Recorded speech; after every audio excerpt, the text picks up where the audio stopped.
இந்த எதிரிக்கும், ஆராக்கும் main common point என்னன்னா, 2மே வந்து அந்த மேக்னெட்டிக் ஃபீல்டு, எலக்ட்ரோ மேக்னெட்டிக் ஃபீல்டுன்ற ஒரு தத்துவம் வந்து காமனா இருக்குது.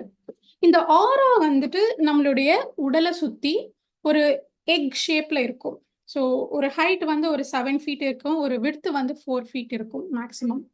இது வந்து எல்லா மனிதர்களுக்குமே ஆரா இருக்கும். எல்லா ஜீவராசிகளுக்குமே இந்த ஆரா அப்படின்றது இருக்கும். இந்த ஆராவ பொறுத்து நம்மளுடைய மனநிலை எப்படி இருக்கு? நம்மளுடைய ஆலோசனைகள் எப்படி இருக்கு? நம்மளுடைய குணங்கள் எப்படி இருக்கு? நம்மளுடைய ஆரோக்கியம் எப்படி இருக்கு? இது எல்லாமே தெளிவா, கிளியரா நம்ம வந்து பார்க்கலாம். ஸோ இந்த ஆரா அப்படின்றது நெறைய வண்ணங்கள் இருக்கும். ஸோ ஒரு ரெயின்போனா 7 கலர்ஸ் அப்படின்னு சொல்லுவோம். பட் ஆக்சுவலா சொல்லப்போனா நம்மளுடைய கண்ணுக்கு தாண்டி இன்னும் நெறைய ஷேட்ஸ் ஆஃப் கலர்ஸ் இருக்கு. அது நம்ம புரிஞ்சுக்கணும். நம்ம கண்ணுக்கு சில ரேஞ்ச் தான் தெரியறதுனால, சில கலர் தான் நம்ம கிரகிக்க முடியுது. பட் இந்த ஹியூமன் ஐக்கு தெரியாத இந்த விஷனுக்கு தாண்டி நெறைய கலர்ஸ், நெறைய ஷேட்ஸ் இருக்கு. அதே தான் இந்த ஆராவும். இந்த ரெயின்போ கலர்ஸ தாண்டி இன்னுமே நெறைய கலர்ஸ் அதுல பதிவாயிருக்கும்.